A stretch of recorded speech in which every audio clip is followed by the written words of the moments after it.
يا أيها الذين آمنوا اتقوا الله وقولوا قولا سديدا يصلح لكم أعمالكم ويغفر لكم ذنوبكم ومن يطع الله ورسوله فقد فاز فوزا عظيما أما بعد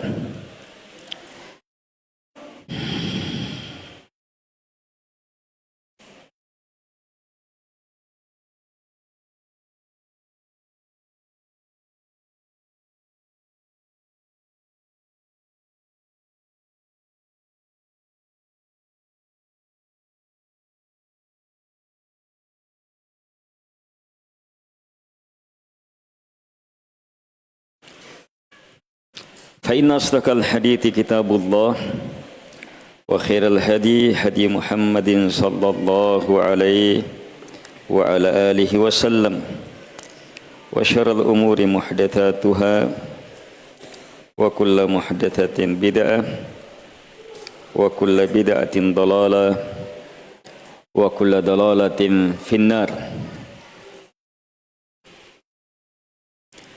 Dulu hanya ada Allah Subhanahu wa taala. Allah Subhanahu wa taala kemudian mencipta makhluk.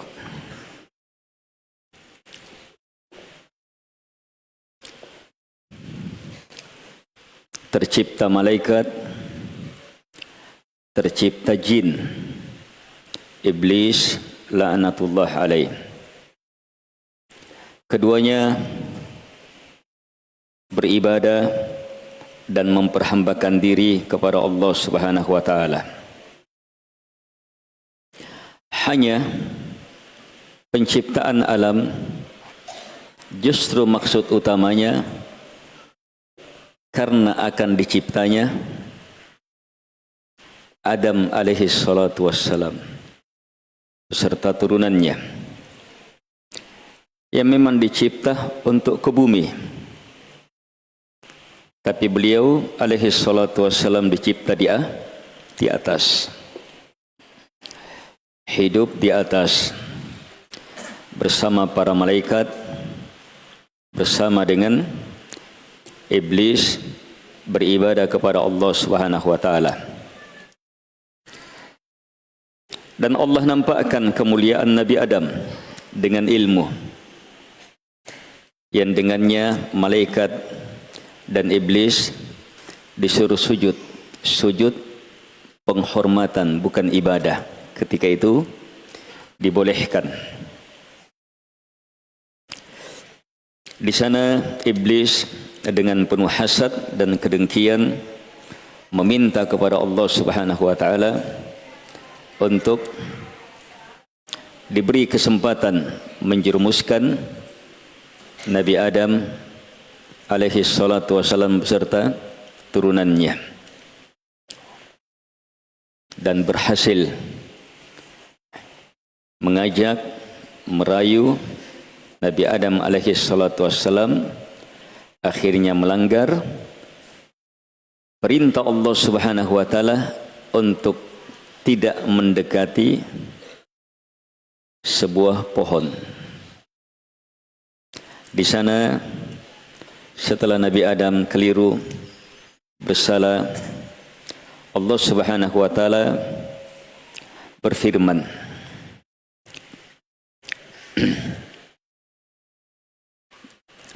dalam surah Al-Baqarah Allah Subhanahu wa taala menegaskan, qul nahbitu minha jami'a fa imma ya'tiyannakum minni huda faman tabi'a hudaya fala khaufun 'alaihim wala hum yahzanun. Kami pun berfirman, ihbitu minha jami'a.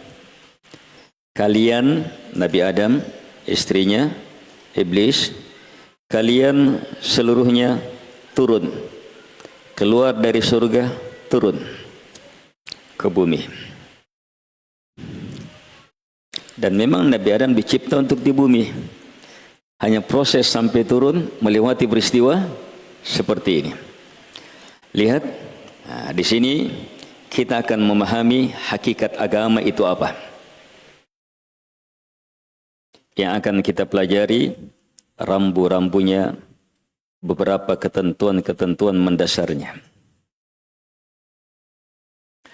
Kata Allah Subhanahu wa taala saat memerintah keduanya untuk meninggalkan surga turun ke bumi, fa imma ya'tiyannakum minni huda, maka jika datang kepada kalian dariku hudan, hidayah, petunjuk,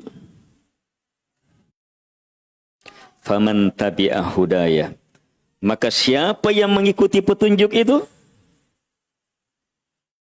fala khaufun alaihim wala hum yahzanun, mereka tidak akan takut dan mereka tidak akan bersedih. Berarti memang sejak awal Allah Subhanahu wa taala turunkan penghuni bumi dengan apa? Dengan firman-Nya, ketentuannya, pasti akan datang agama, pasti akan turun petunjuk. Di ayat yang lain Allah Subhanahu wa taala berfirman dalam surah Taha, masih dalam kisah yang sama. Qala habita minha jami'a ba'dukum li ba'din adu fa imma ya'tiyannakum minni huda famanittaba'a hudaya fala yadillu wa la yashqa. Maka Allah Subhanahu wa taala berfirman, turunlah kalian berdua ke bumi. Keluar kalian dari surga, turun ke bumi. Jami'an, kalian seluruhnya. Ba'dukum li ba'din adu. Sebagian kalian terhadap sebagian yang lainnya akan jadi musuh.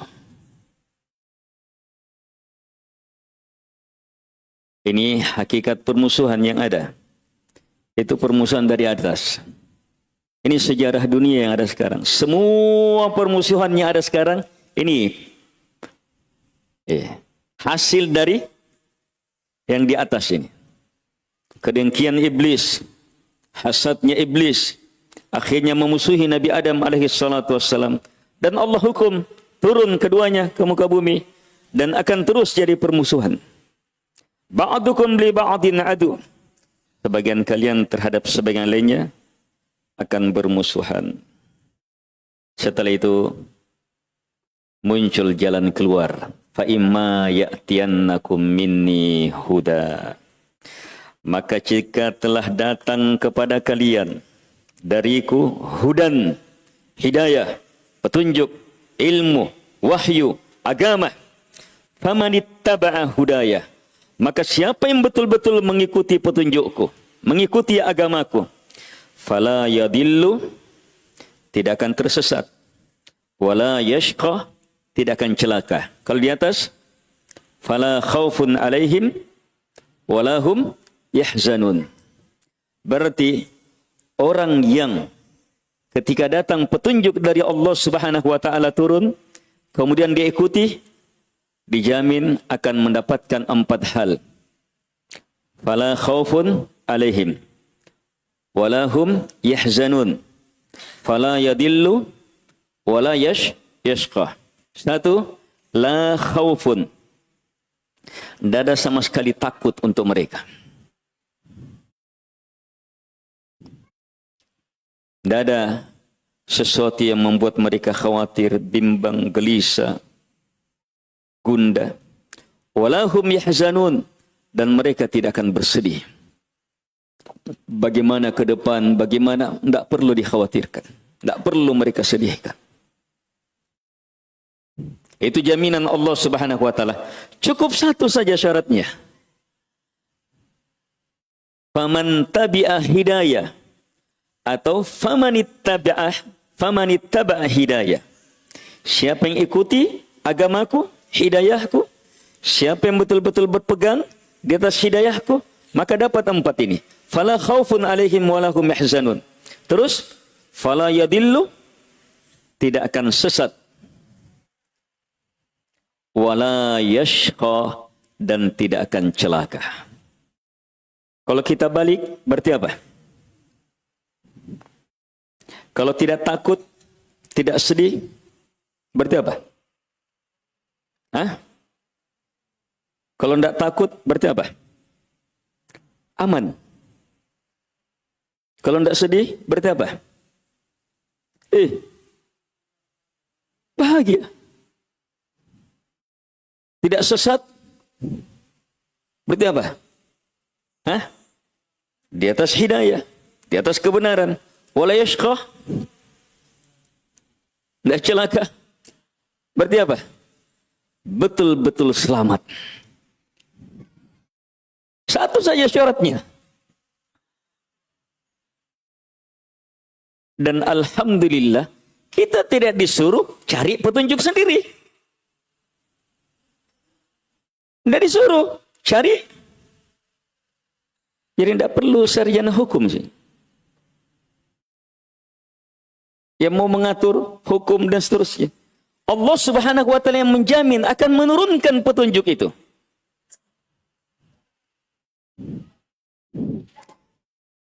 Ini kita belum dicipta. Ke-100-nya kita juga belum dicipta. Nabi Adam, iblis, ketika disuruh turun, Allah tegaskan, jika turun, jika telah datang kepada kalian, sungguh jika datang kepada kalian, hudaya petunjukku. Berarti Allah pastikan akan turunkan. Tidak akan mungkin membiarkan kita saling bermusuhan kemudian tidak ada aturannya. Tidak akan mungkin membiarkan kita dicipta dalam sebaik-baik bentuk kemudian tidak ada aturannya. Tidak mungkin hidup di muka bumi dengan beragam fasilitas yang sangat hebat di dalamnya, kemudian Allah tidak atur kita. Ayahsabul insanu ayyutraka sudah? Apakah manusia menyangka akan dibiarkan begitu saja? Tidak diperintah, tidak dilarang. Mustahil itu. Kalau tidak ada, maka kekacauan yang akan terjadi. Sementara yang nampak kan kedamaian tetap terjaga. Karena Allah Subhanahu wa taala menetapkan, menurunkan, memperlakukan hukum-hukumnya, ketentuan-ketentuannya. Itulah agama.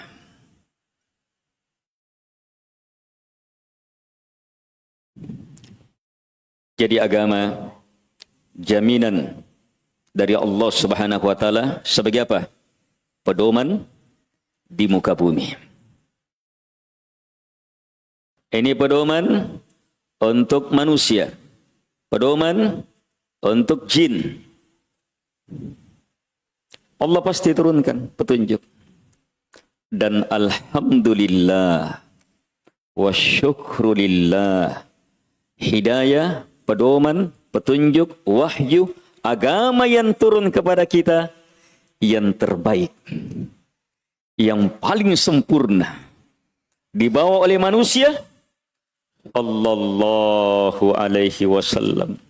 Manusia terbaik, termulia, tertinggi kedudukannya di sisi Allah Subhanahu wa taala. Dengan membawa kitab, subhanallah, kitab yang mengumpul seluruh kesempurnaan kitab sebelumnya.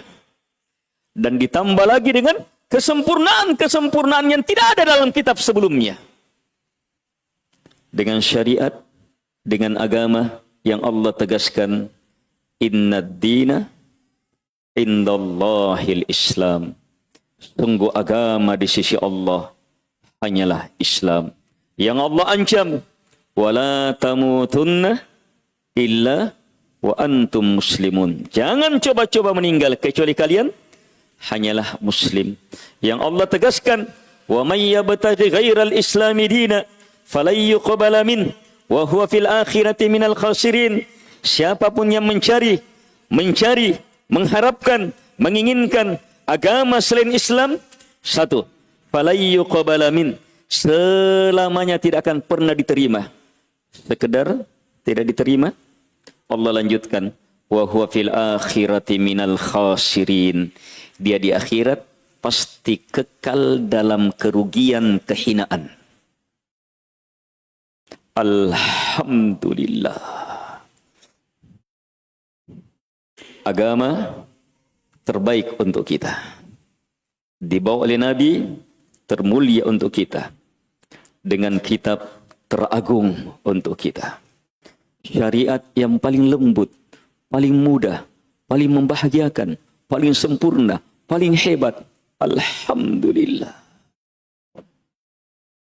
Ditambah lagi, Nabi SAW menegaskan, kullu ummati yadkhulunal jannah illa man aba. Semua umatku pasti masuk surga, kecuali yang tidak mau. Wah, yang tidak mau ini gimana sudah ini? Stresnya sudah ini. Semua umatku pasti masuk surga, kecuali yang tidak mau, yang enggan. Sahabat heran, bertanya, wa may ya'ba ya Rasulullah?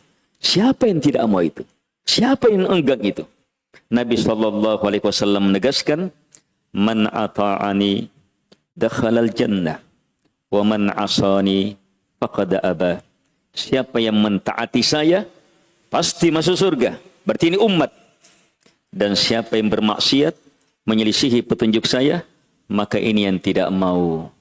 Berarti mau tidaknya bukan sekedar perasaan, tapi mau tidaknya orang masuk surga dan pasti masuk surga. Kalau umat Muhammad, selama dia mau masuk surga, pasti masuk surga. Syaratnya, jujurlah dalam mau, jujurlah dalam menginginkan, jujurlah dalam mengikuti Nabi sallallahu alaihi wasallam. Kalau tidak mau mengikuti Nabi, walaupun mau masuk surga, tidak akan bisa masuk surga. Sebab orang yang jujur dalam mengikuti Nabi sallallahu alaihi wasallam, mau masuk surga, pasti masuk surga. Dari sini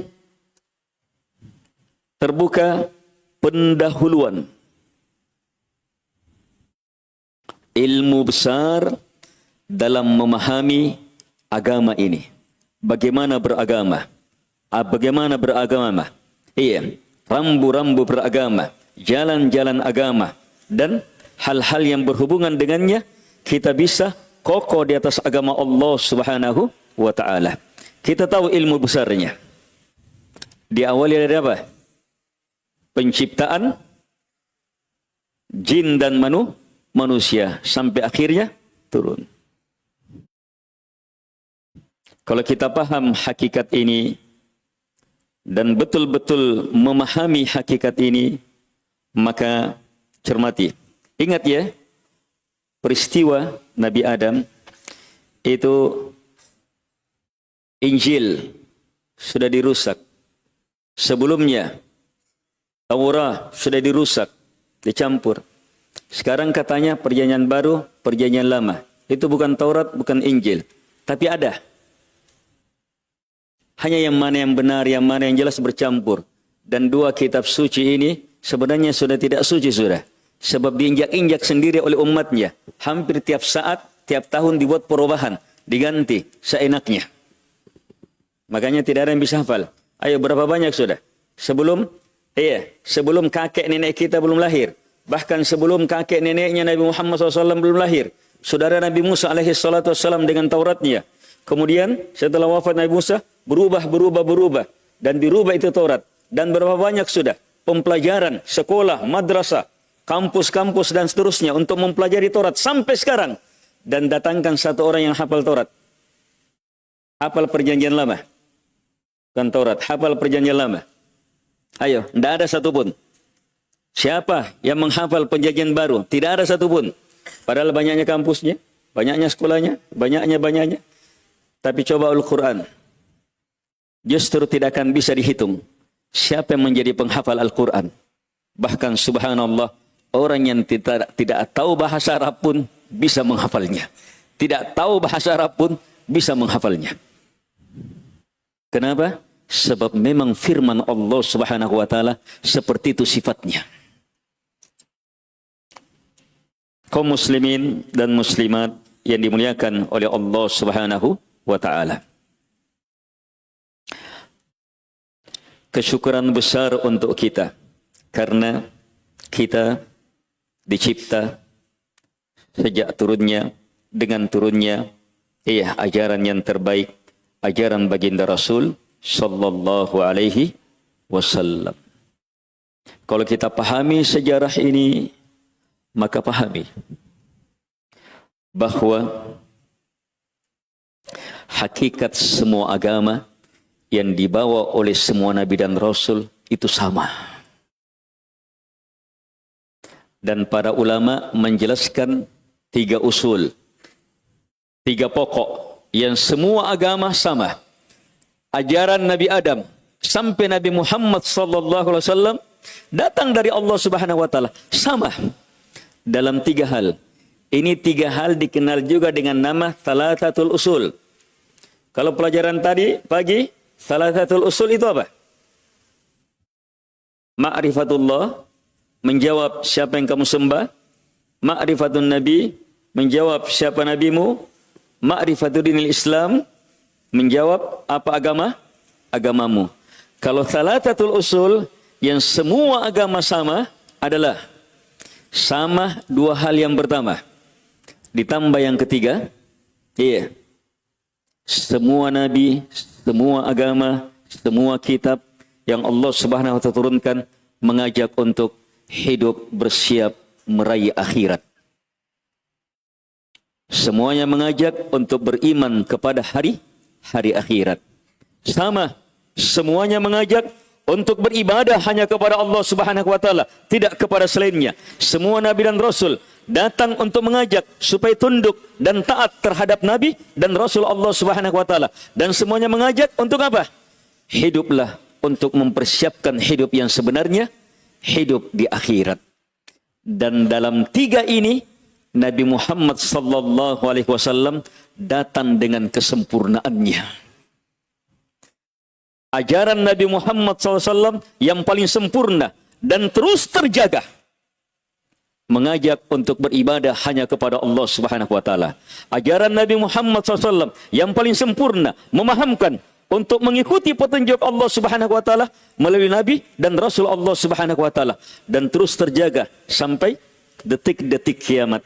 Ajaran Muhammad SAW yang paling sempurna dalam mengajarkan bagaimana bersiap meraih akhirat dan mencapai kemuliaan terbesar di akhirat. Kaum muslimin dan muslimat yang dimuliakan oleh Allah Subhanahu wa taala.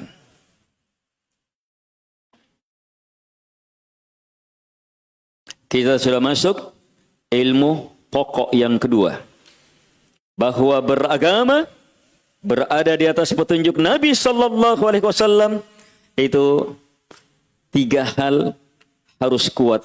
Sebab ini sama di semua agama dan Nabi Muhammad SAW paling sempurna di situ. Dalam bertauhid, beribadah hanya kepada Allah Subhanahu wa taala, yang merupakan perwujudan dari asyhadu an la ilaha illallah. Yang kedua, dalam mengikuti petunjuk Allah Subhanahu wa taala dengan meneladani utusan Allah Subhanahu wa taala yang merupakan perwujudan wa asyhadu anna Muhammadan abduhu wa rasuluh. Dan jangan terfitnah dengan kehidupan dunia. Hiduplah untuk meraih kemuliaan akhirat. Baginda Rasul sallallahu alaihi wasallam yang paling sempurna, paling hebat dalam mengajarkan ilmu ini. Kalau demikian, kita beragama harus paling paham perkara ini. Kaum muslimin dan muslimat yang dimuliakan oleh Allah Subhanahu wa taala.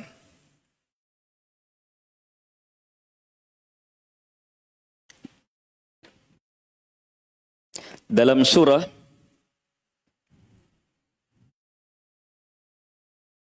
Al-A'raf, dalam surah Al-An'am, ketika Allah Subhanahu wa taala menjelaskan 10 wasiat dalam Al-Quran.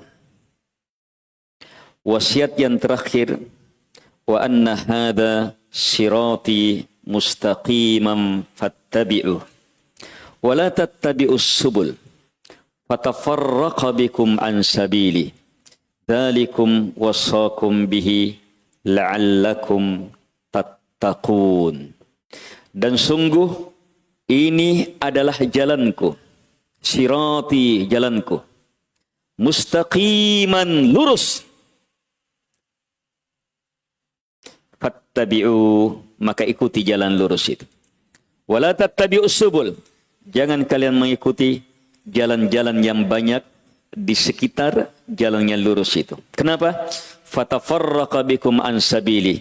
Jalan-jalan yang banyak itu akan memecah kalian dari jalan Allah Subhanahu wa taala. Jalan-jalan yang banyak itu akan memecah kalian dari jalan Allah Subhanahu wa taala. Di akhir ayat Allah Subhanahu wa taala tegaskan, "Dzalikum wassaqum bihi." Itu yang Allah wasiatkan kepada kalian. Berarti ini ilmu wasiat besar. Apa maksud dari wasiat ini? La'allakum tattaqun, supaya kalian bertakwa.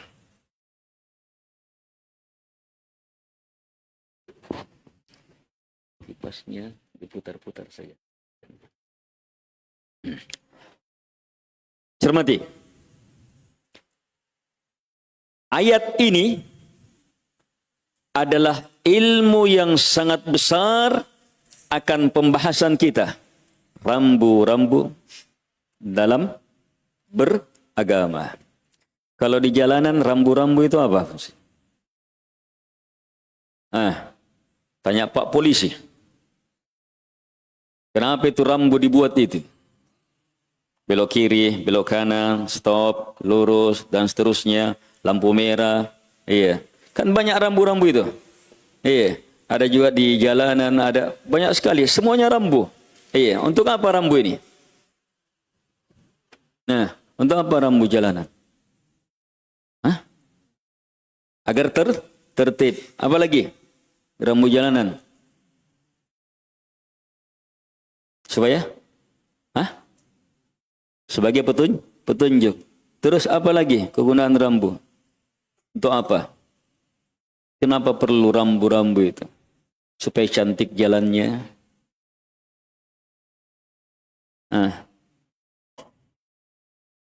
Supaya tidak berdesakan, tidak tabrakan. Iya. Supaya tidak terjadi kecelakaan lalu lintas. Terus untuk apa?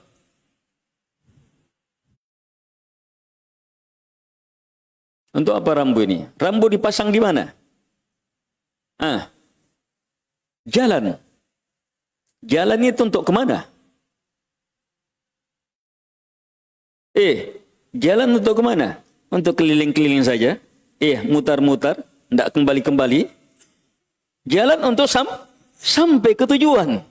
Dengan adanya rambu, selamat, cepat, aman, tertib, dan seterusnya.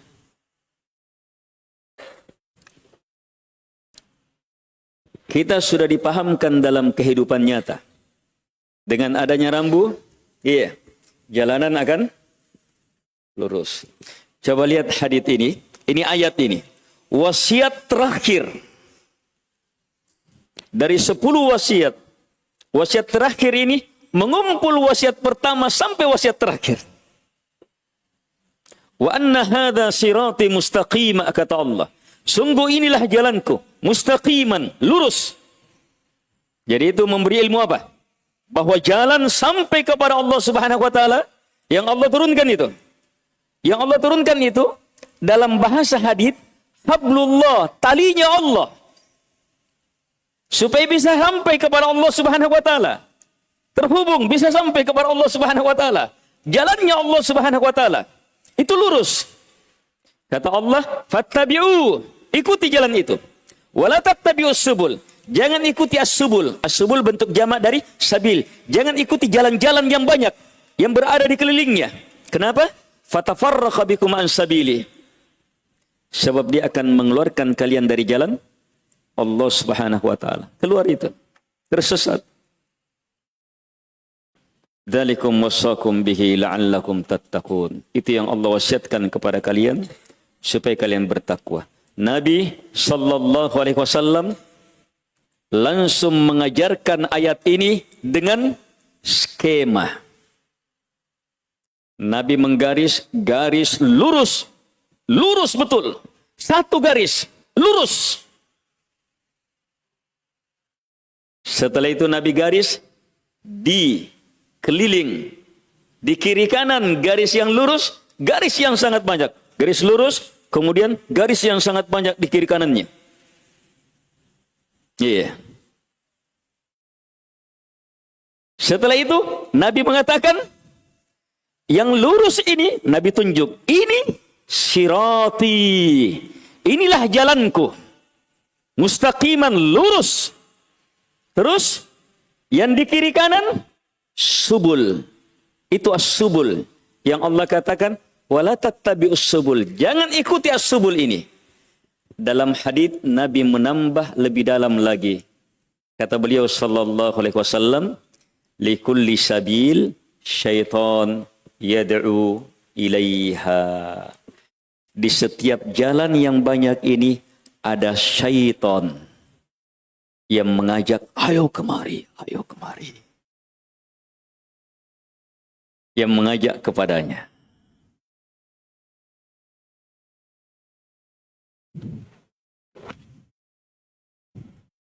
Jalan hanya satu. Mau selamat, satu jalur, tol, lurus, sampai ke tujuan. Kalau kita ke kiri, ke kanan, pasti tidak akan sampai.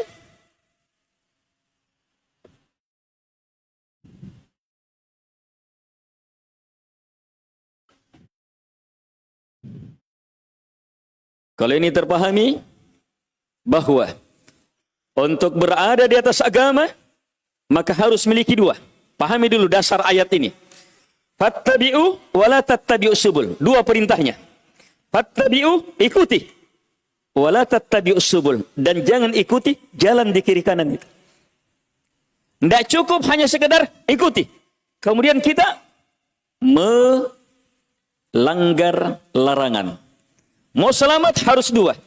Fattabi'u, ikuti jalan yang lurus. Wala tattabi'u subul. Yang kedua, jangan ikuti jalan di kiri kanan itu. Baru selamat dengan itu. Inilah jamaah yang setiap kita sholat wajib kita minta ihdinas siratal mustaqim. Siratal ladina an'amta alaihim ghairil maghdubi alaihim waladdallin. Ini yang senantiasa kita minta. Beri kami hidayah ya Allah di atas jalan yang lurus. Jalannya orang-orang yang Engkau telah beri nikmat. Ghairil maghdubi alaihim, bukan jalannya mereka yang dimurkai, keluar dari jalan yang lurus. Wala, dan bukan pula ad-dallin, jalannya mereka yang menyimpang, keluar dari jalan yang lurus. Al-ikhwah wal akhwat rahimakumullah. Untuk lebih jelasnya, ayo perhatikan perumpamaan lain. Yang ini lebih detail lagi.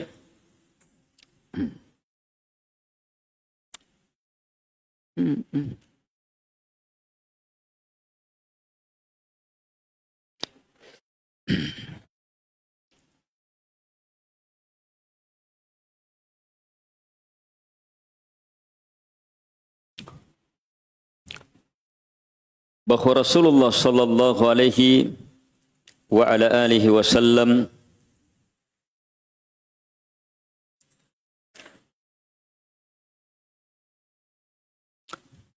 menjelaskan sebuah perumpamaan.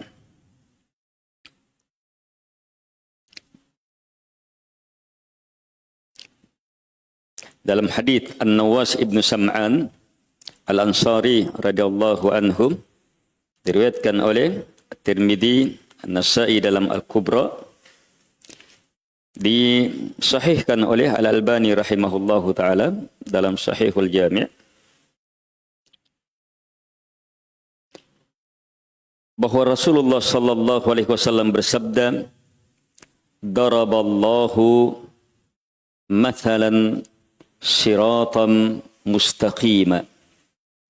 Allah Subhanahu wa taala telah memperumpamakan perumpamaan yang indah akan siratan mustaqima, jalan yang lurus itu. Jalan yang lurus yang senantiasa kita minta. Jalan yang lurus yang merupakan wasiatnya Allah Subhanahu wa taala. Jalan yang lurus yang merupakan dalam Al-Quran. Jalannya siapa? Jalan orang yang Allah beri nikmat. Siapa? Minan nabiyyin was-siddiqin was-syuhada was-salihin. Jalannya semua nabi dan rasul, para siddiq, para syuhada, orang-orang soleh. Jalan yang lurus yang merupakan agama yang Allah Subhanahu wa taala turunkan. Allah buat perumpamaan. Lihat. Perumpamaannya satu, siratan mustaqima. Dia jalan satu. Bukan dua, apalagi tiga. Dia hanya satu jalan. Terus mustaqiman, lurus.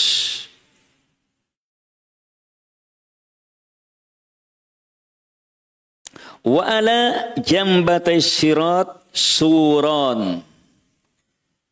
Di atas jalan yang lurus ini, di atas jalan yang lurus ini terdapat suran, dua pagar. Dua pagar. Sudah lurus, ada pagarnya lagi. Sudah, tinggal tutup mata, itu pasti sampai.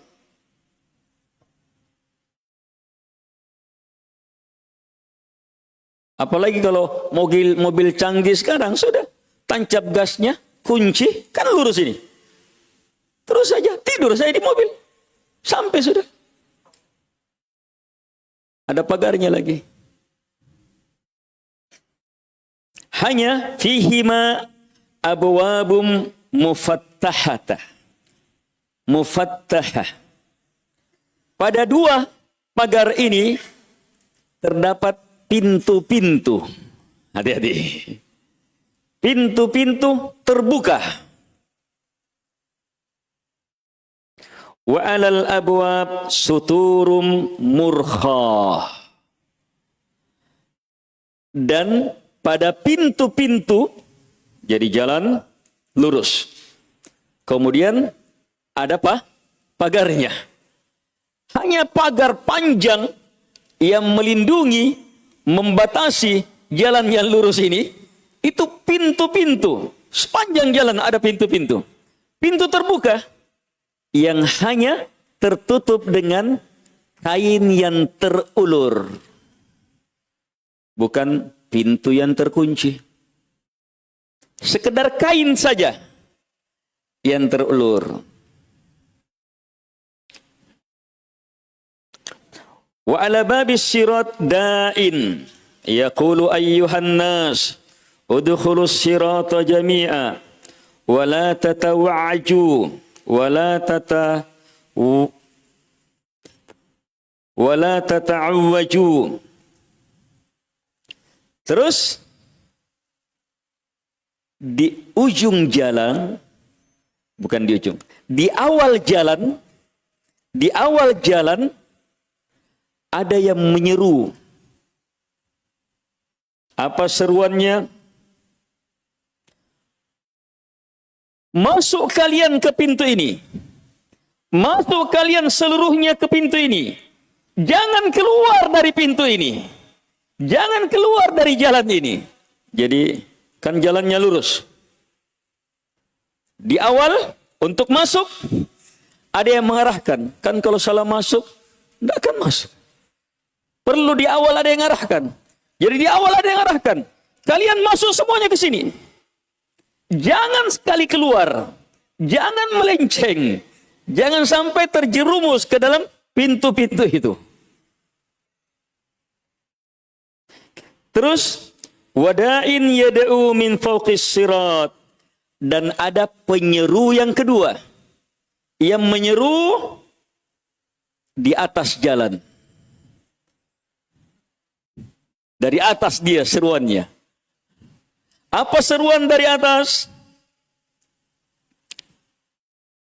Fa idza arada al-insanu ay yaftaha syaitan min tilkal ayyaftaha syai'an min tilkal abwab. Qala waihak la taftah fa innaka in fatahta talijhu. Tugasnya ketika ada manusia yang sudah di atas jalan ini ingin membuka pintu yang di kiri kanan itu. Iya. Ingat di hadits yang lain pintu-pintu ini apa? As-subul. Iya, kapan masuk? Masuk as-subul, pasti keluar. Ada syaitan yang mengajak. Dan tidak tertutup. Berarti apa? Mudah orang masuk. Penutupnya hanya apa? Tirai. Tapi tetap tertutup. Sebab jalan yang lurus itu, jalan yang tidak terganggu dengan jalan-jalan yang menyimpang. Tetap tertutup. Hanya gampang orang terjatuh. Kalau orang tertarik untuk menyimpang.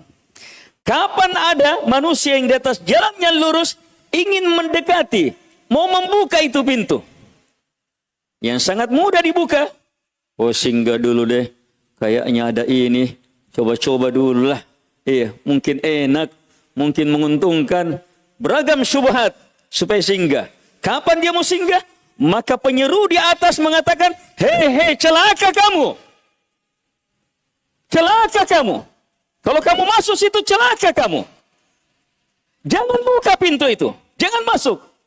Kapan masuk, kamu akan tergelincir. Diingatkan.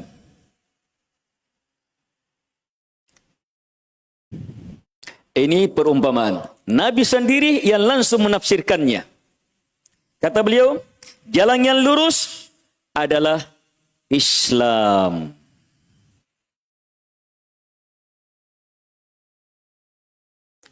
Dua pagar adalah hududullah.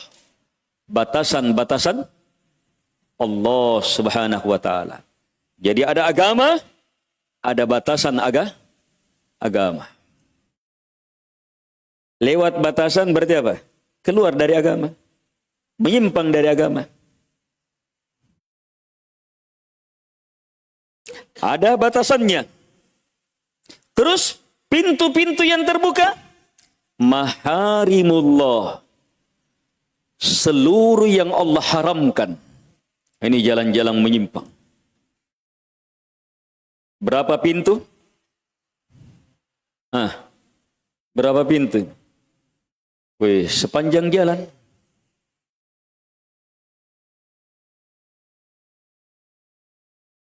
Terus, dai, ada dua dai. Yang menyeru di awal masuk, supaya masuk, tidak keluar. Iya, yang menyeru dan memanggil adalah kitabullah, kitab Allah Subhanahu wa taala. Terus dai min fawqis sirat, penyeru yang berada di atas, wa'idullah fi qalbi kulli muslim. Wa'idullah fi qalbi kulli muslim. Yang menyeru dari atas adalah penasihatnya Allah yang ada pada hati setiap muslim. Itu apa itu? Hati, kekuatan jiwa. Ammarah, nafsul mutmainnah. Kekuatan jiwa. Itu akan menasihati. Ada yang menafsirkan malaikat. Malaikat khusus mengingatkan kita, menasihati kita.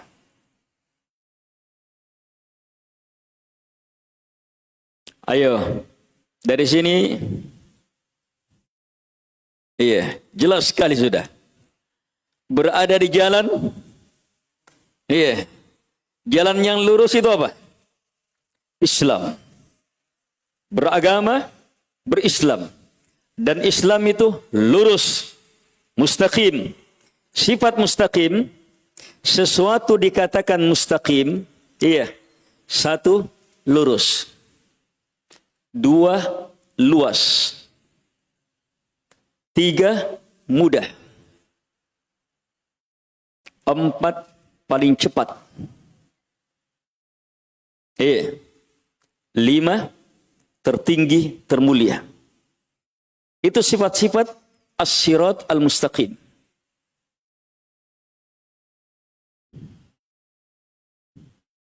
Ayo, secara logika saja jamaah. Ayo, cepat mana tiba? Ambil jalan lurus atau berkelok-kelok? Hah? Ya, yang lurus. Tapi subhanallah, Islam bukan sekedar lurus. Tetapi apa? Tapi apa? Luas. Tidak sempit. Luas sekali. Untuk sampai kepada Allah Subhanahu wa taala, kita tidak bisa hitung berapa banyak jalan untuk sampai ke sana. Ada orang yang sampai ke derajat tertinggi dengan salatnya. Ada yang salatnya tidak bisa mengantar ke situ, tapi baktinya kepada kedua orang tuanya mengantarnya ke sana. Ada orang yang baktinya kepada kedua orang tuanya tidak, tapi sedekahnya mengantar ke sana. Ada orang yang sedekahnya tidak bisa. Gimana mau bersedekah? Dia justru yang minta sedekah. Mengharapkan sedekah. Tidak ada yang dia punya. Tetapi subhanallah, dia bisa menjadi penduduk surga cukup dengan apa? Menjaga kehormatannya. Menjaga iffahnya. Banyak sekali jalan-jalan. Bahkan di antara jalan Islam yang luas, lurus, hebat, mudah ini, kita diantar masuk ke dalam surga yang terhebat, yang sangat mulia, bahkan melalui jalan yang kita tidak inginkan. Kita tidak inginkan. Terpaksa kita kena di situ. Terpaksa kita harus alami. Tapi justru dengan itu, kita terangkat semulia-mulianya. Apa itu? Musibah. Bencana. Siapa yang mau dapat musibah? Siapa yang mau dapat bencana? Tapi justru melalui musibah dan bencana, berapa banyak orang diangkat semulia-mulianya. Allah muliakan dengan apa? Gugurnya dosanya. Hebatnya kesabaran yang muncul. Iya, doanya yang mustajabah. Dan beragam hikmah di balik musibah. Ini as-sirat al-mustaqim. Luas seluas-luasnya. Mudah semudah-mudahnya. Inna hadal Qur'ana yahdi lillati hiya aqwam. Sungguh Al-Quran ini memberi hidayah, memberi petunjuk dengan cara yang aqwam.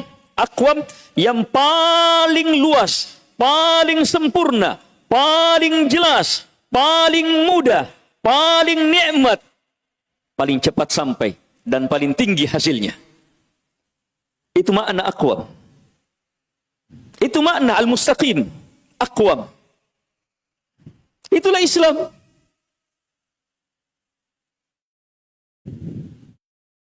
Paling nikmat, ayo kita minta apa? Ihdinas siratal mustaqim. Ya Allah beri hidayah di atas kokoh pada jalan yang lurus. Apa jalan yang lurus yang kita minta itu?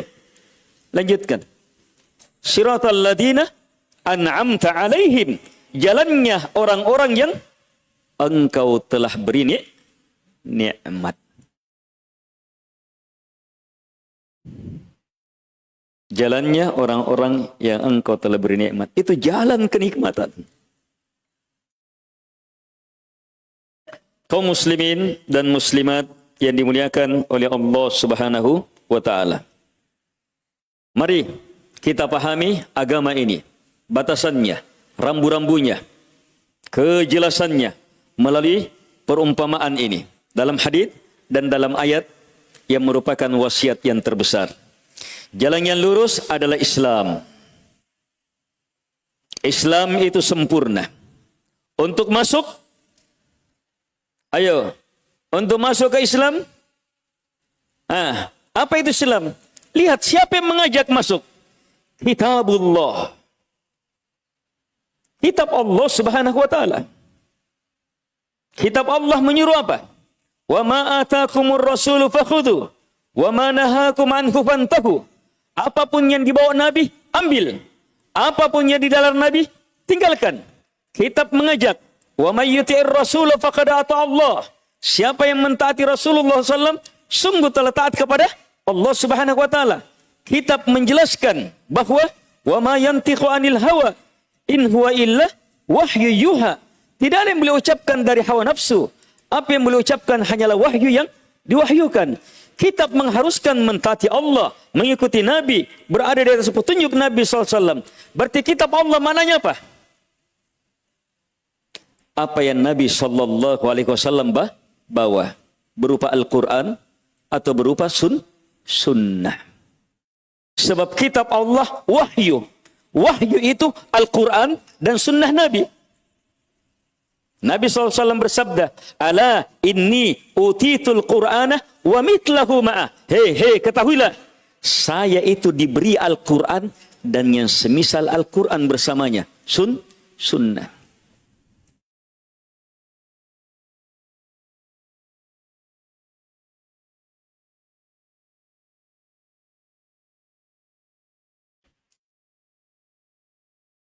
Sunnah wahyu, kitab Allah wahyu. Jadi untuk memperjelas, kita sudah di atas as-sirat atau tidak, ukur. Kita melangkah, mengikuti petunjuk Al-Quran dan sunnah atau tidak.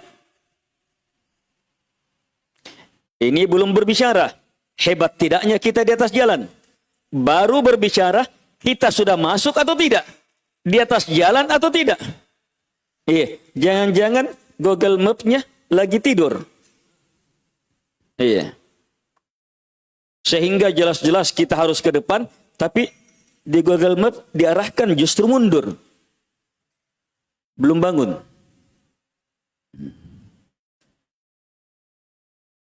Harus jelas. Untuk jelasnya hanya satu. Wahyu dari Allah Subhanahu wa taala. Bukan pikiran manusia, bukan akal-akalan manusia, bukan kebiasaan manusia, bukan hawa nafsu manusia, bukan kesepakatan manusia. Apalagi kalau hanya mimpi-mimpinya.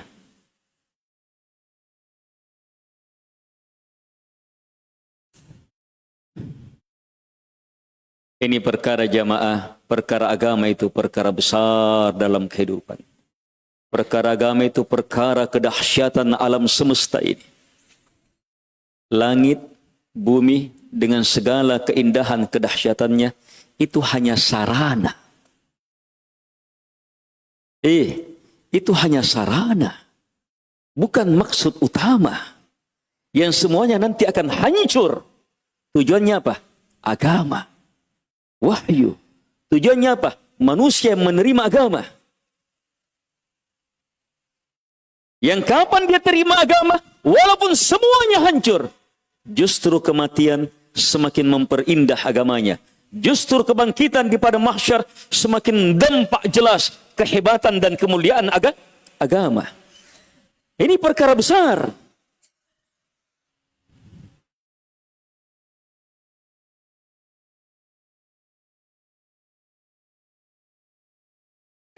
Jadi cermati.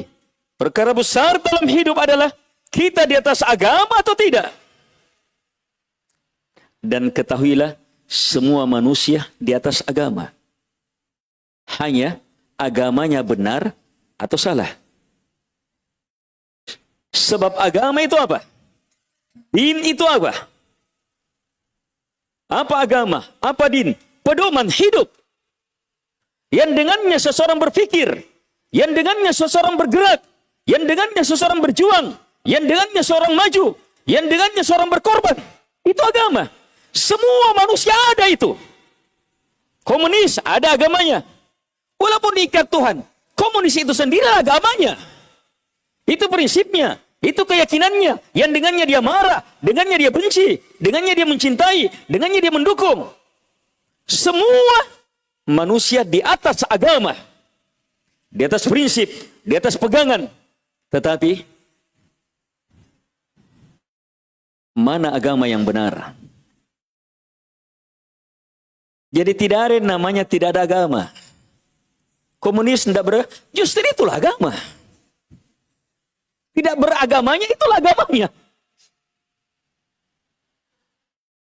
Semua orang berakidah, beragama, punya prinsip.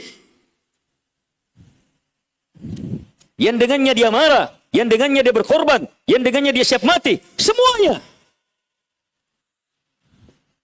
Tapi hanya satu agama, hanya satu jalan yang sampai kepada sang penguasa, sampai kepada akhirat dengan kemuliaan, dengan kebanggaan. Hanya satu. Selainnya apa? Jalan-jalan syaitan. Selainnya, kata Nabi, ada syaitan yang mengejaknya. Perintah Nabi, fattabi'u, ikuti jalan yang lurus itu. Wala tattabi'us subul, jangan ikuti jalan-jalan yang lain itu. Hati-hati, jalan-jalan yang lain ada yang mengejaknya. Ada yang mengejaknya. Bahkan masuk ke dalamnya mudah. Sebab apa? Pintu terbuka, hanya tertutup oleh tirai saja. Ditiup terbuka.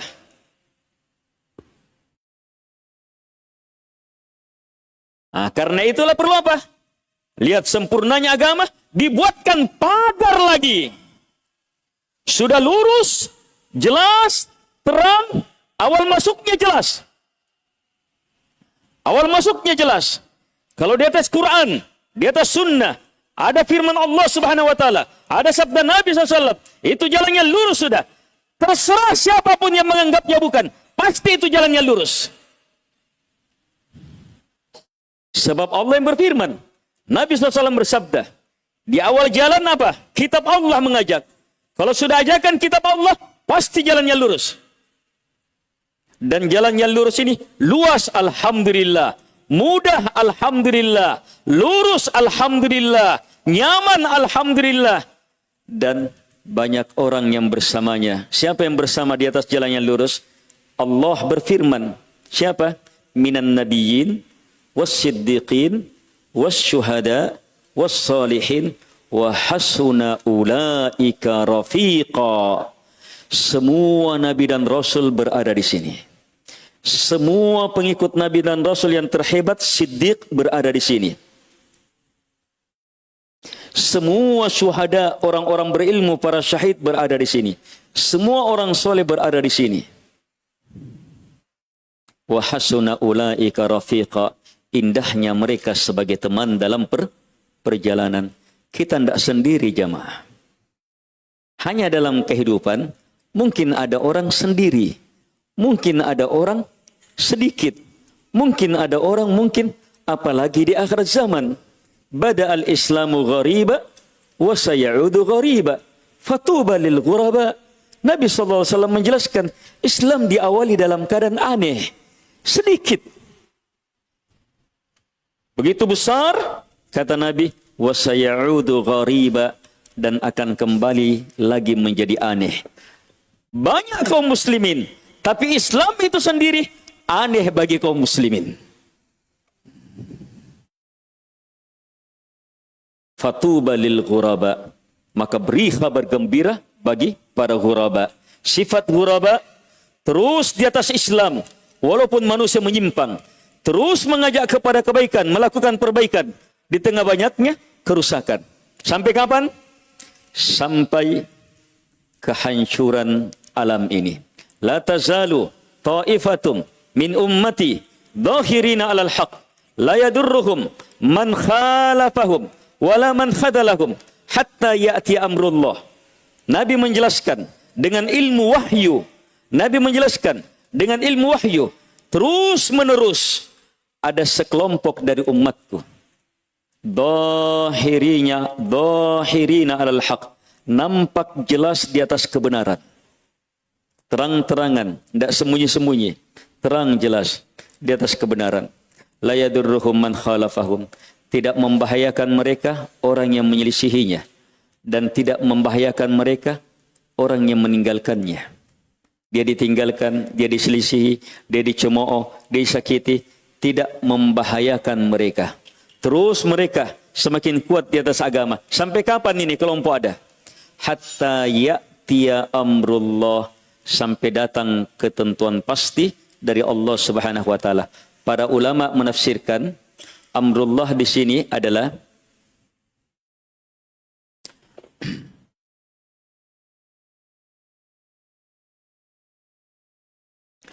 angin yang sangat lembut di akhir zaman.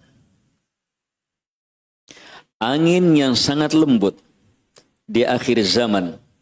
Siapapun yang memiliki iman kena angin ini maka wafat. akan wafat. Itu setelah munculnya Nabi Isa dan seterusnya. Akan keluar angin ini. Akan mewafatkan siapapun yang memiliki iman. Sehingga yang tersisa siapa? Syirarul khalq. Makhluk terjahat sudah. Nah, ini kelompok Muslim yang sebenarnya itu terus ada sampai ini. Sampai keluar angin ini. Sebab setelah itu apa? Makhluk terjahat. Inilah yang langsung menyaksikan kehancuran alam semesta.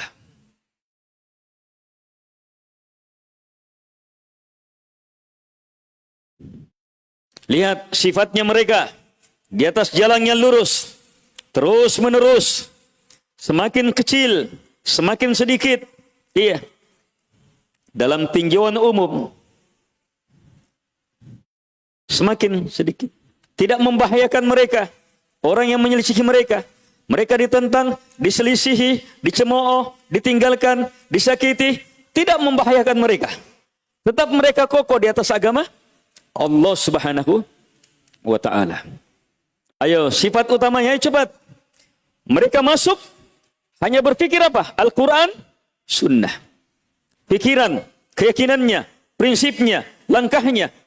Al-Quran dan Sunnah Nabi Sallallahu Alaihi Wasallam. Saat mereka di atas Quran dan Sunnah, mereka bisa melihat apa? Luasnya, hebatnya, nikmatnya, terjaganya, lurus. Bersamaan dengan lurusnya, ada pagarnya. Subhanallah jamaah. Nikmatnya, hebatnya itu di atas Islam. Hanya jangan merasa aman. Sebab di kiri kanan banyak bahaya.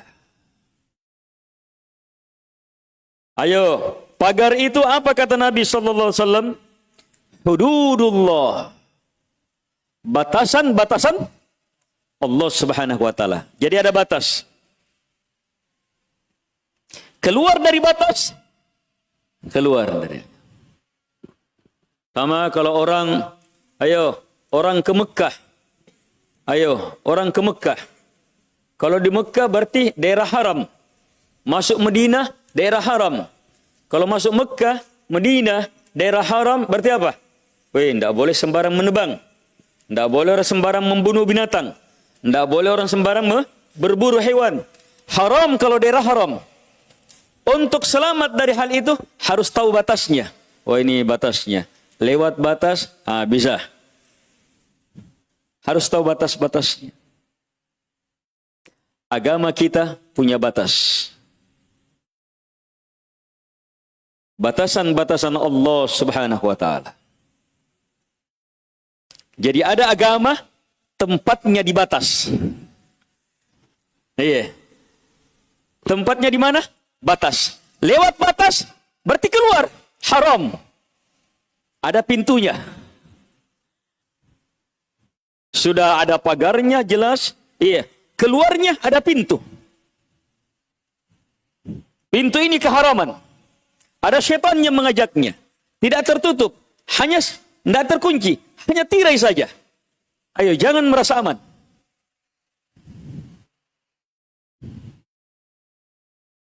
Dan ini jamaah sangat banyak.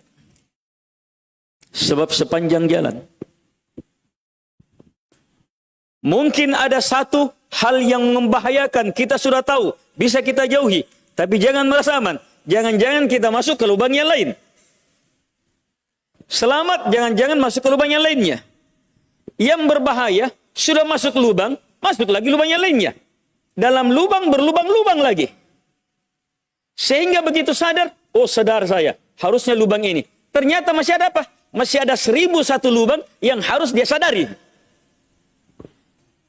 Itu kondisi beragama seseorang sudah di atas kesesatan yang berlipat-lipat turun-temurun. Itu seperti itu. Jadi ada kondisi beragama seperti itu. Waspadai, waspadai. Jangan merasa aman. Kaum muslimin dan muslimat yang dimuliakan oleh Allah Subhanahu wa ta'ala.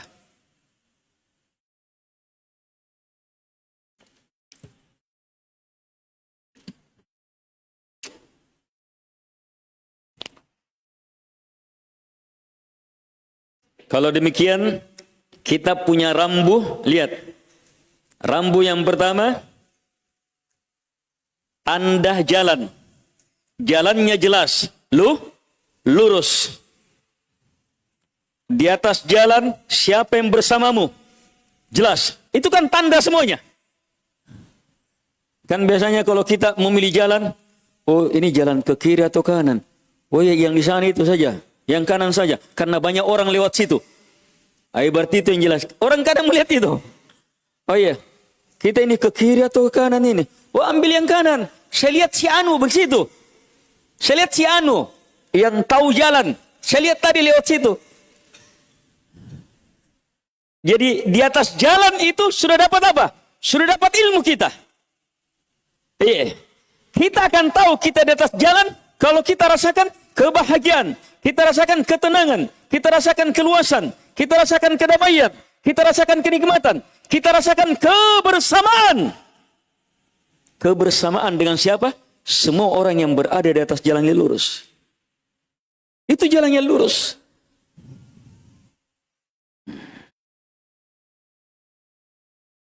Terus, lebih hebat lagi kita tahu diri kita di atas jalan yang lurus kalau kita tahu batas.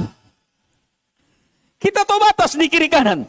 Selama kita tahu batas, berarti apa? Oh, ada batas di sana, ada batas di kiri. Berarti saya ada di jalan ini. Selama saya tidak lewati batas, berarti apa? Saya ada di jalan. Kita belum berbicara bagaimana jalannya melesat. Bagaimana kecepatannya 250 per jam. Di atasnya tol sudah itu. Mobil Avanza tidak bisa ke situ. Terbongkar kalau dipaksa.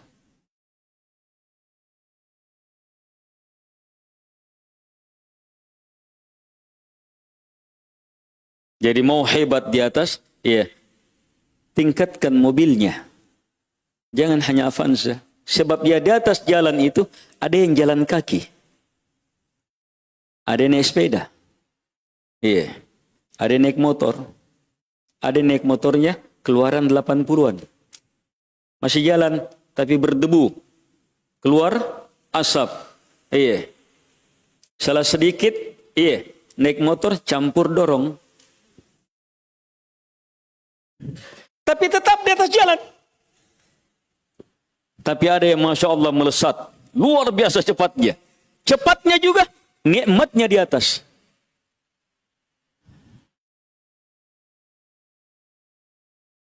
Kita bahas rambu-rambunya dulu. Gimana di atas jalan ini? Kita sudah tahu awal masuknya. Ingat ini dasarnya. Masuk di atas jalan satu saja pintunya. Melalui kitab Allah. Sunnah Nabi SAW. Selain itu, siapapun yang berada di situ, pasti bukan jalannya lurus. Pasti masuk neraka akhirnya. Itu pasti itu. Tidak ada keraguan di situ. Kalau awal masuk salah, salah seluruhnya. Salah masuk tol saja jamaah, bahaya. Kalau tol Makassar masih mending. Tapi kalau tol-tol di Jawa, tol-tol di Jakarta salah masuk, mutar nggak tahu berapa jauh memutar. Untung kalau memutarnya tahu jalan masuknya. Terus saat memutar itu bayar sudah berapa ratus ribu.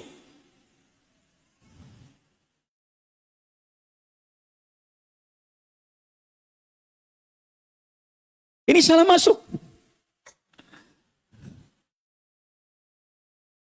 Harus benarkan dulu masuknya. Dan sangat mudah. Ada seruan. Kalimat menyeru, ada kitab Allah yang menyeru, itu artinya apa? Tidak perlu kita capek-capek pelajari tahu. Ada saja Allah suruh. Ada saja sebab-sebabnya. Allah sampaikan kepada kita, Allah jadikan kita mendengarkan firman-firman-Nya.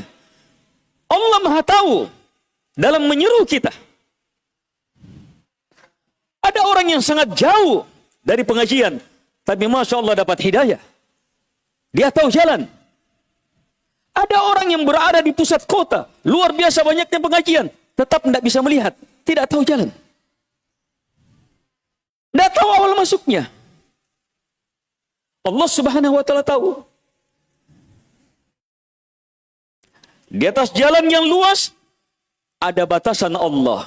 Ini ilmu batasan. Jadi ada orang, ada ilmu jalan yang lurus. Ilmu jalan yang lurus. Ini perintah Allah, laksanakan. Ini larangan Allah, tinggalkan. Jelas-jelas. Dan ada ilmu batasan. Kalau kita tidak tahu batasannya, lewat perintahnya. Kita tidak tahu batasannya, ternyata terjatuh ke dalam larangan. Harus tahu batasan. Makanya ilmu terhebat dalam Islam itu adalah ilmu hudud, ilmu batasan ini. Ilmu batasan.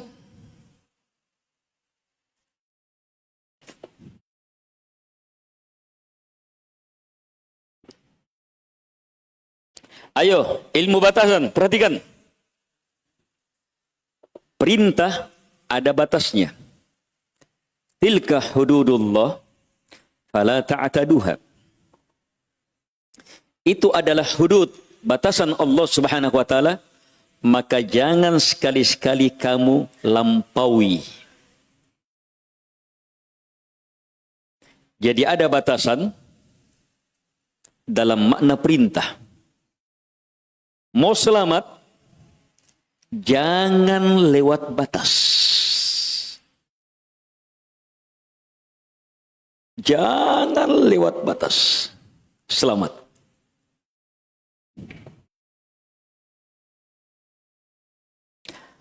Terus, ada batasan Allah Subhanahu wa taala, larangan-larangan. Batasannya adalah tilka hududullah fala taqrabuha.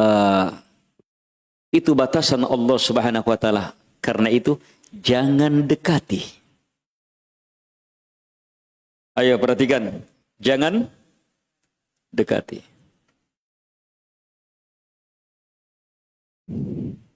Masuk ke dalam keharaman berarti keluar. Dan yang membuat orang masuk itu ketika mendekati. Dekat-dekat. Dekat-dekat. Akhirnya terikat satu ikatan. Semakin dekat, terikat dua ikatan. Bagaimana kalau terikat seluruh badan sudah? Tidak bisa lepas. Ini batasan.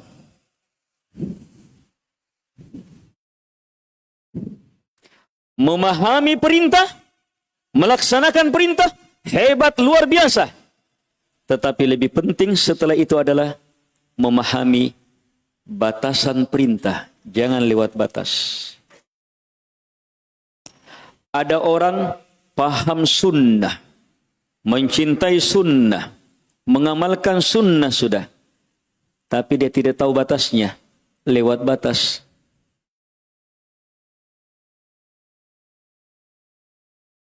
Lewat batas.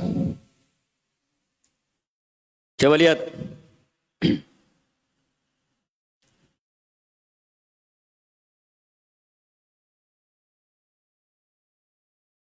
Salat duhur 4 rakaat, subuh 4 rakaat. Duhur,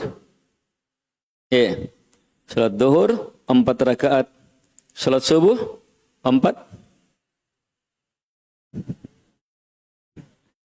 Dua atau 4? 4 saja. Kalau ada yang berpikir, bagusnya 4 nih, saya mau 4 sajalah. Soalnya kan baru bangun. Sehat ini, kuat-kuatnya kita. Nanti duhur yang saya kurangi. Jadi 2 rakaat saja duhur. Capek, habis kerja ini. Gimana? Boleh? Hah? Lewat batas.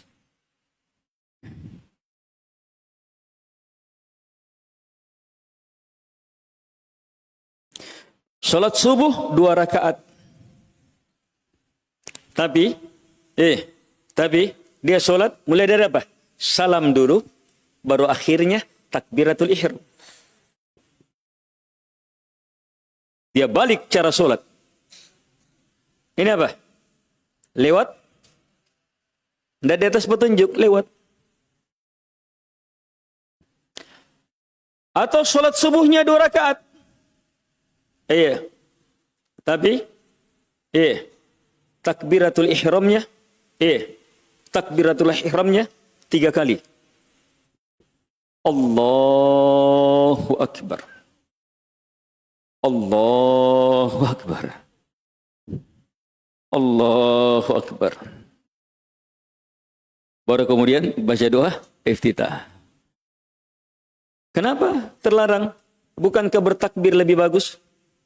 Bertakbir itu apa? Kebesaran, luar biasa hebatnya maknanya. Ikhlas dilakukan. Ini lewat batas. Tidak di atas petunjuk. Dan banyak lagi. Bahkan, saya mau sholat subuh setelah terbit matahari. Lewat batas waktu. Ingat, perintah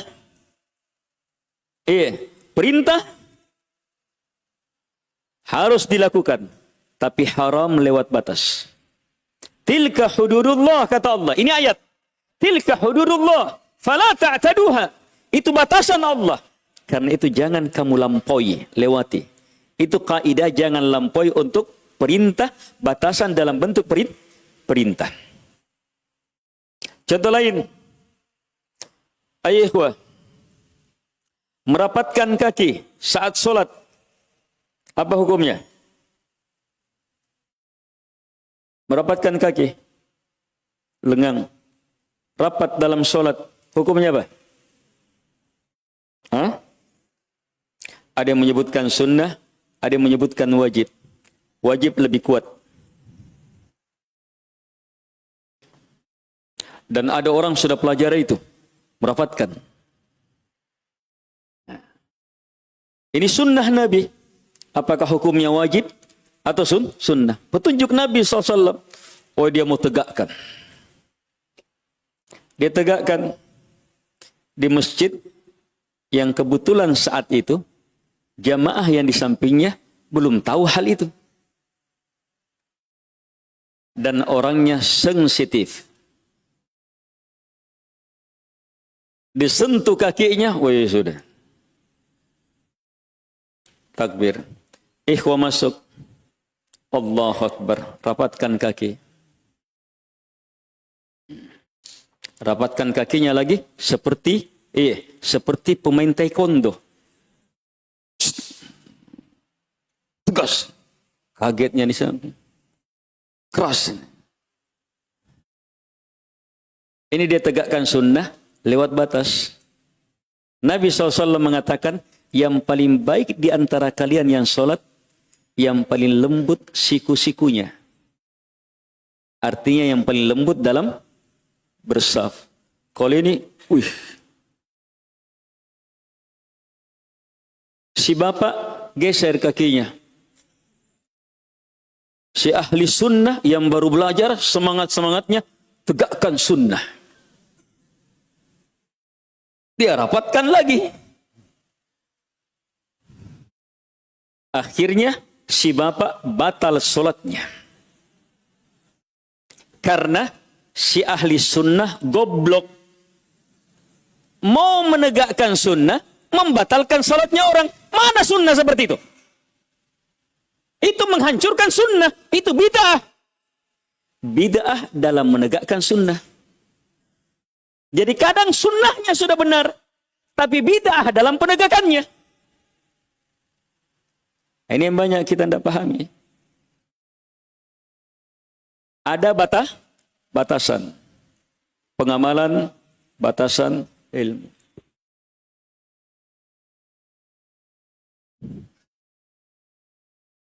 Keluar dari batasan, melampaui batas, oh ini bahaya, sangat. Lihat kelompok-kelompok yang seperti ini. Khawarij. Kelompok Khawarij. harus sholat, harus ini, harus ini, harus ini. Benar. Tapi lewat batas. Akhirnya apa? Kalau tidak begini, kafir. Lewat batas dalam memberi hukum. Pelaku dosa besar tidak boleh langsung dihukumi kafir. Ada batasannya.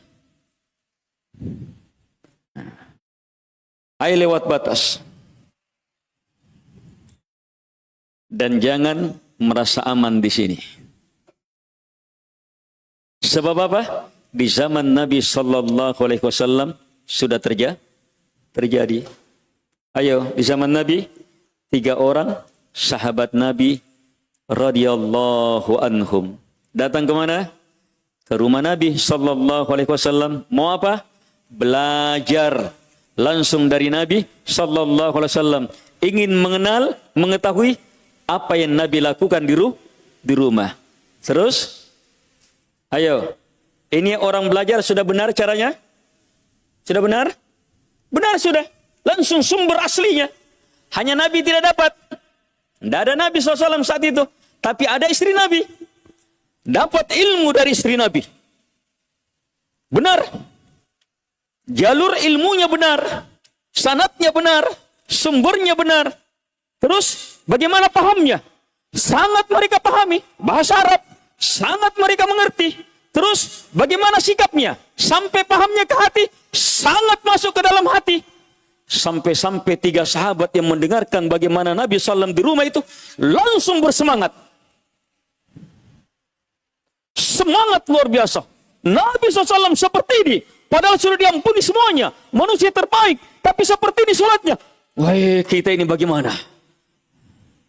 Sampai di sini benar. Selanjutnya. Kalau demikian, saya ini yang membuat saya malas ini. Perempuan ini. Saya tidak akan pernah menikahi wanita. Yang satunya bilang, ini. Saya kayak kabayang saya ini. Tidur saja kerjanya. Saya tidak akan tidur. Sepanjang malam akan sholat. Tidak ada tidur-tidur. Yang satunya lagi, puasa. Dia akan berpuasa terus, tidak akan berbuka. Ayo jamaah. Tempat belajarnya, mengambil ilmunya sudah benar. Pahamnya sangat hebat. Hati menerima sangat dahsyat. Respon pengaruhnya sangat luar biasa. Sikap selanjutnya yang keliru. Lewat batas. Kalau kita, di mana salahnya? Kalau kita banyak-banyak, baru tempat mengambilnya sudah salah.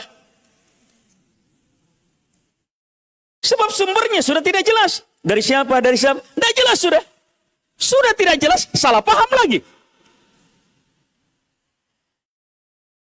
Salah paham? Oh sudah, tidak tahu. Gimana yang ada di dalam hati sudah. Sudah dalilnya salah, pahamnya juga salah. Semangatnya luar biasa, mempraktekkan yang salah semakin menjadi. Dia dapat hadits al-hayyatus sauda.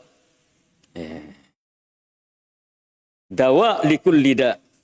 Ular hitam, obat seluruh penyakit. Kehilangan 1 titik.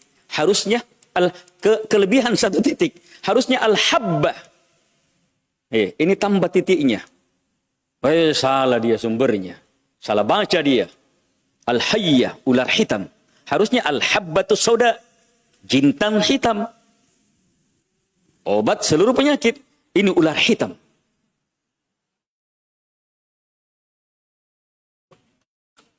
Wahai pegang sunnah Nabi. Ular hitam, obat semua penyakit. Sumbernya salah. Kalian yang begini dan begini dan begini. Iya ya Rasulullah. Kata Nabi, ketahuilah. Saya yang paling takut kepada Allah di antara kalian. Saya yang paling bertakwa. Saya yang paling benar di antara kalian. Tapi bersamaan dengan itu, saya menikahi wanita. Saya berpuasa, saya berbuka. Saya sholat, saya tidur.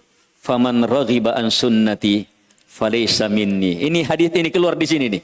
Siapa yang tidak suka dengan sunnahku, maka bukan dari golonganku. Ini sahabat radhiyallahu anhum langsung ditegur sadar. Tapi ini terjadi di mana? Kalau di sahabat saja terjadi, maka apalagi di zaman kita. Ayahway. Ini apa? Harus perhatikan rambunya. Jangan lewat batas. Coba lihat, 3 sahabat mulia ini tahu betul. Kan mereka tahu Nabi tidur. Kan mereka dapat ilmu. Dia tahu ilmunya. Nabi tidur, Nabi ini. Dia tahu. Tapi kenapa justru yang keluar dari mulutnya, saya tidak mau tidur. Itu apa?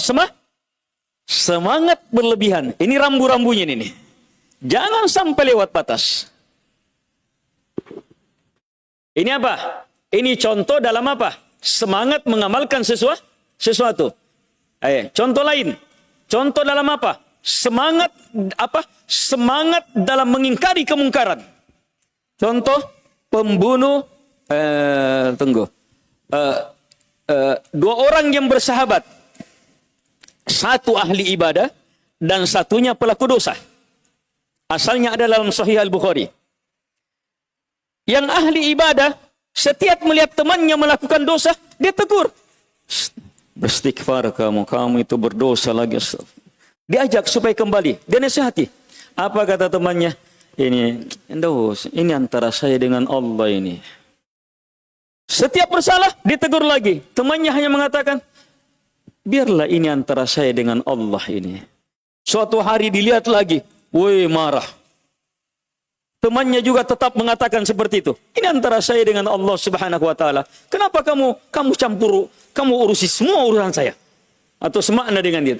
Apa akhirnya kata orang ini? Demi Allah, Allah tidak akan rahmati kamu. Allah tidak akan ampuni kamu. Kalau begitu Allah tidak akan rahmati kamu. Allah tidak akan ampuni kamu. Coba lihat jemaah. Allah wafatkan keduanya. Dan Allah panggil dengan luar biasa. Ngerinya itu dipanggil. Siapa yang bersumpah atas nama saya, bahwa saya tidak akan ampuni si anu. Sebab si anu, demi Allah, Allah tidak akan ampuni kamu. Kalau sudah begini, Allah tidak akan ampuni kamu. Allah panggil. Siapa yang bersumpah atas nama saya, bahwa saya tidak akan ampuni si anu. Didatangkan orang itu dan Allah katakan, masukkan dia ke neraka. Yang pelaku dosa, Allah maafkan, masukkan dia ke surga. Kenapa?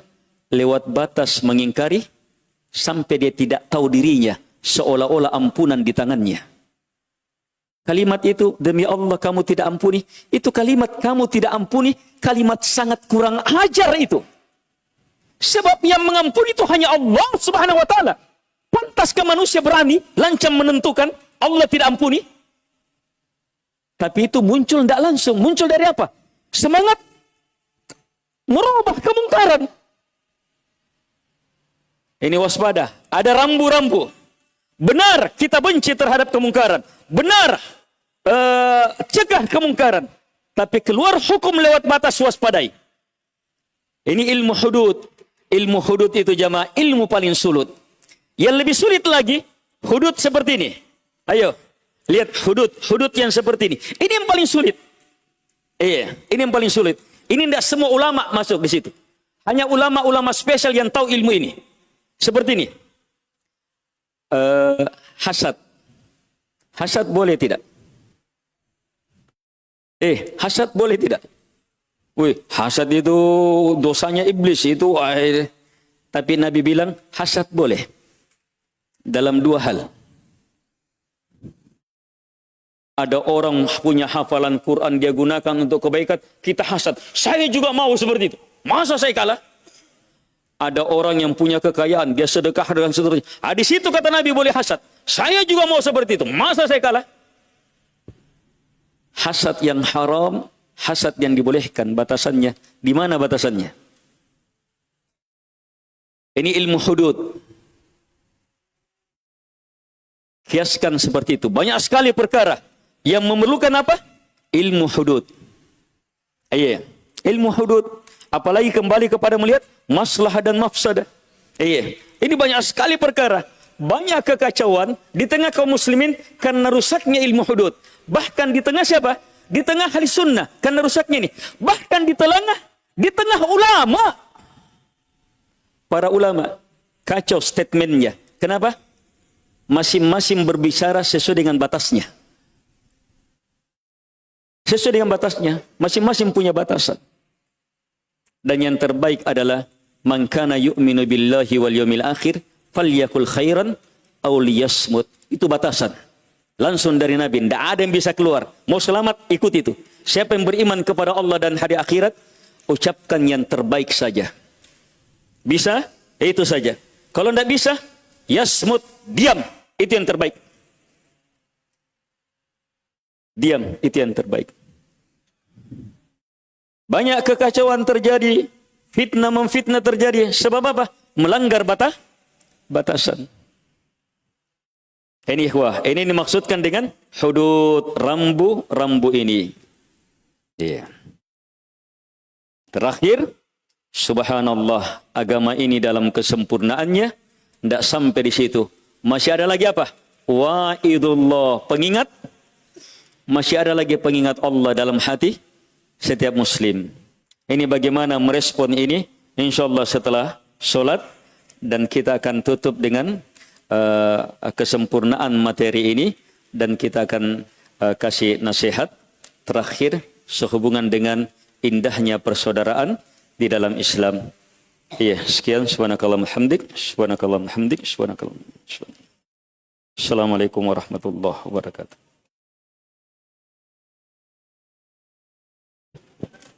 Langsung set. Hah? Tidak ada pertanyaan, langsung nanti tidak ada pertanyaan, langsung ditutup sholat asar. Persiapan sholat asar supaya nanti ada Sholat asar sekarang. Persiapan sholat asar. baik. Kami ucapkan